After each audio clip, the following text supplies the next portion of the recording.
এই সময় দাঁড়িয়ে শৈলকুপার প্রায় ৭১টি রাস্তার কাজ চলছে। বন্ধুরা আমার, এই কথাগুলো যদি ভোটারদের বলেন তাহলে আশা করি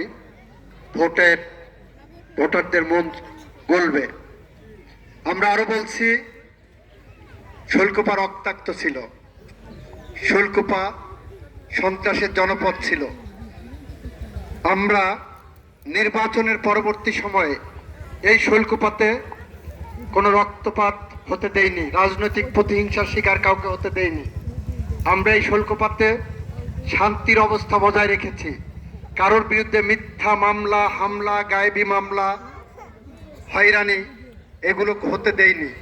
সুতরাং এরকম শান্তির শৈলকুপা রাখতে হলে এবার সবাইকে অনুরোধ করবেন ধানের শীষে একটা ভোট দিতে। কারণ আপনারা তো দেবেন বলেইছেন, তাই না? এখানে উপস্থিত হয়েছেন যারা, তারা তো ধানের শীষে ভোট দেবেন। অন্যদের ভোট চাইতে গেলে এই কথাগুলো বলতে হবে। আরো বলতে হবে, আমাদের জাতীয়ভাবে যে কর্মসূচি নিয়েছি সেগুলোর একটি হলো, বিএনপি এবার ক্ষমতায় গেলে শিক্ষার স্বাভাবিক পরিবেশ ফিরিয়ে আনবে, শিক্ষাঙ্গনে সন্ত্রাস বন্ধ করবে, দুর্নীতি বন্ধ করবে, লুটপাট বন্ধ করবে, কমিশন বাণিজ্য বন্ধ করবে, টেন্ডার বাণিজ্য বন্ধ করবে। বিএনপি ক্ষমতায় আসলে মাদকের বিরুদ্ধে সবচেয়ে বেশি জেহাদ ঘোষণা করেছে বিএনপি, মাদক বন্ধ করবে, যাতে করে আপনার সন্তানেরা, ভবিষ্যতের প্রজন্ম মাদকের ভয়াল থাবায় নিজেদেরকে নিঃশেষ না করে, সেই পরিবেশ আমরা নিশ্চিত করব। প্রিয় বন্ধুরা, এবারে বিএনপি নির্বাচনের সবচেয়ে বড় অঙ্গীকার আমরা যেটা করেছি সেটা হলো কৃষকদের জন্য। আমরা চিন্তা করেছি, কৃষকরা বাংলাদেশের অর্থনীতির মূল মেরুদণ্ড। এক বছর যদি কৃষকরা ধর্মঘট করেন, আমাদের মতো ঢাকায় বসবাস করা সুটকোট পরা ভদ্রলোকরা না খেয়ে মারা যাবে। আমরা হিসাব করেছি, একজন কৃষক 1 বিঘা জমিতে বছরে যে ফসল ফলায়, যে ধান ফলায়, সেই 1 বিঘা জমির ধান 20 মণ হয়। 20 মণ ধানের দাম কতই বা হবে? 20,000 টাকা। বছর শেষে কৃষক যখন হিসাব মিলাতে যায় যে এই 20 মণ ধান উৎপাদন করতে তার কত টাকার সার গেছে, কত টাকার বীজ গেছে, কত টাকার পানি গেছে, কত টাকার জন খরচ গেছে, আর নিজের জনের দাম আর বউয়ের জনের দাম তো ধরেই না, তাই না? হিসাব মিলাইতে গেলে দেখা যায় যে 20 মণ ধান উৎপাদন করতে প্রায় 20,000 টাকায় খরচ হয়ে গেছে। বছর শেষে কৃষকের হাত শূন্য। বছর শেষে কৃষক যদি শখ করে একটা জামা কিনতে চাই, তাহলে বউয়ের শাড়ি কেনার টাকা থাকে না, বউয়ের শাড়ি কিনতে গেলে নিজের স্যান্ডেল কেনার টাকা থাকে না। আমরা এরকম একটি অবস্থায় বিবেচনা করলাম, এই রাষ্ট্রের সবচেয়ে আগে দায়িত্ব হলো কৃষকের পাশে দাঁড়ানো। সেই কারণে আমরা সিদ্ধান্ত নিয়েছি, এবার বিএনপি ক্ষমতায় গেলে বাংলাদেশের প্রান্তিক কৃষক লেভেলে এই কৃষি কার্ড ইস্যু করবেন, যে কৃষি কার্ডের বিপরীতে বাংলাদেশের প্রত্যন্ত অঞ্চল পর্যন্ত কৃষকেরা, প্রান্তিক কৃষকেরা 2500 টাকা করে প্রতি মাসে ভর্তুকি পাবেন। বছরে 30,000 টাকা পাবেন আপনারা সরকার থেকে।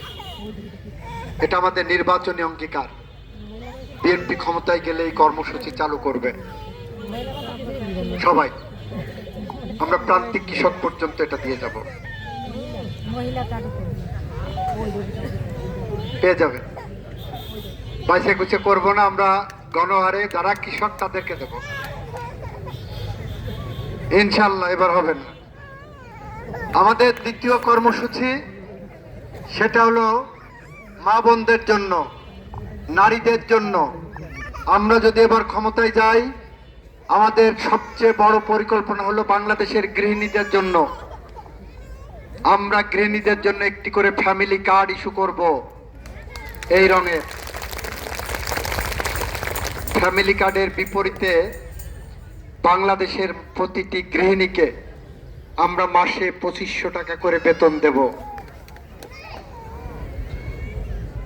আমরা 2500 টাকা বেতন দেব। কেন দেব শুনবেন?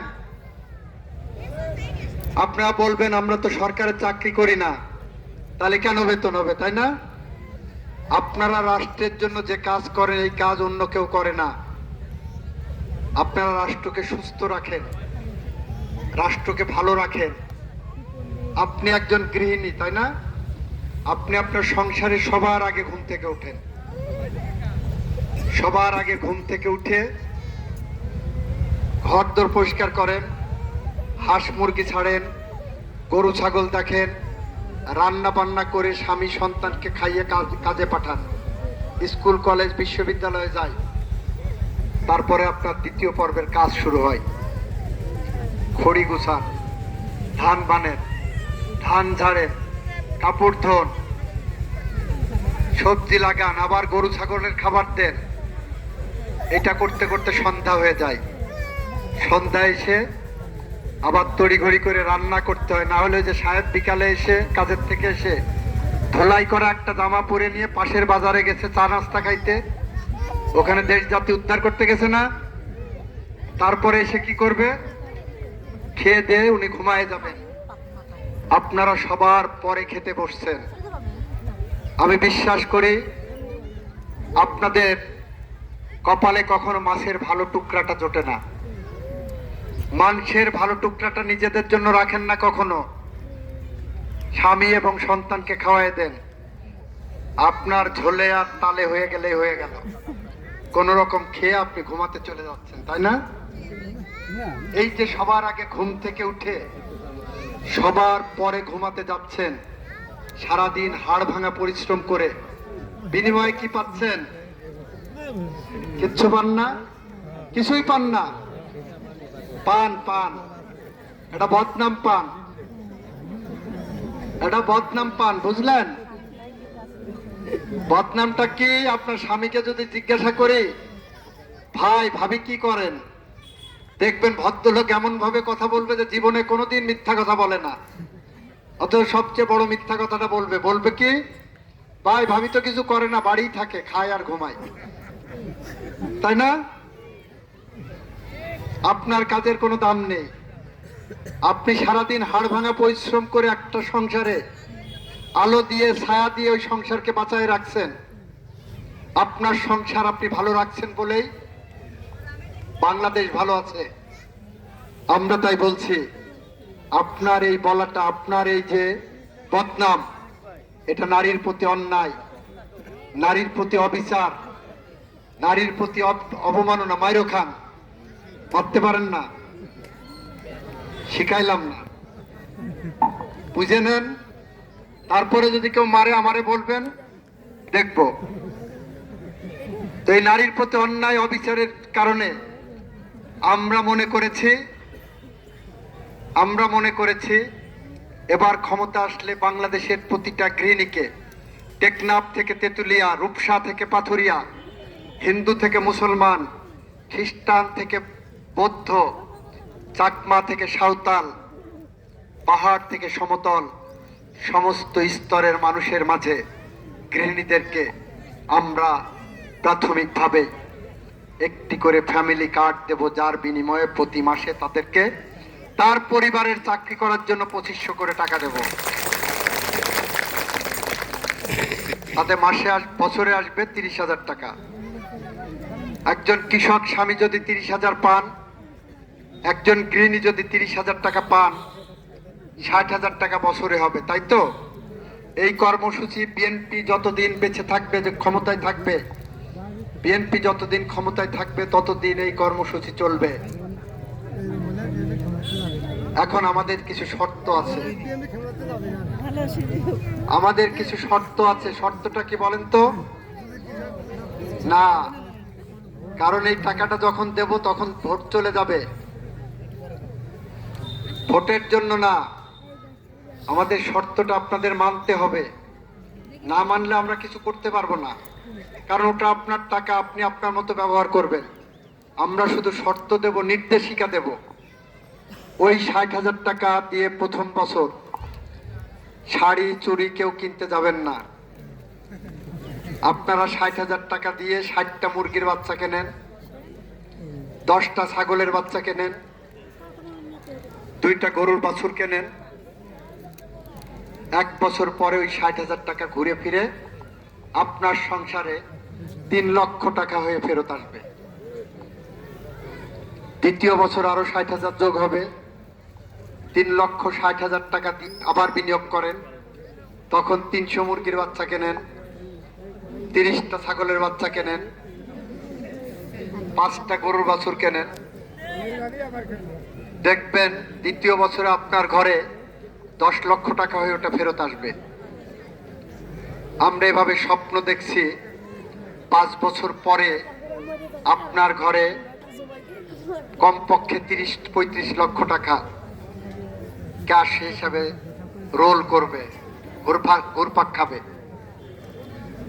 এখন বলবেন আপনার লাভ কি? আমার লাভ, আপনারা যদি প্রত্যেক ঘরে ঘরে এইভাবে অর্থনৈতিকভাবে সচ্ছল হন, আমার বাংলাদেশ সচ্ছল হবে। আমার লাভ, আপনারা বড়লোক হলে বাংলাদেশ বড়লোক হয়ে উঠবে, আপনারা ধনী হলে বাংলাদেশ ধনী হবে। আমাদের দ্বিতীয় লাভ, আপনারা যখন এই হাঁসটা, মুরগিটা, গরুটা, ছাগলটা বড় করবেন, তারা যে ডিম দেবে, যে দুধ দেবে, যে মাংস দেবে, এই মাংস বাংলাদেশের অন্যান্য সাধারণ মানুষ, আমাদের মতো মানুষ, আমরা কম মূল্যে খেয়ে পরে বাঁচতে পারবো। দ্বিতীয় লাভ, তৃতীয় লাভ, এই মাংসটা যদি আমাদের উদ্বৃত্ত থাকে, একদিকে যেমন বিদেশ থেকে ডলার দিয়ে আমাদের যে মাংস আমদানি করে ওইটা আর আমদানি করতে হবে না, যে ডিম আমদানি করে ওইটা আমদানি করতে হবে না, যে দুধ আমদানি করে ওইটা আমদানি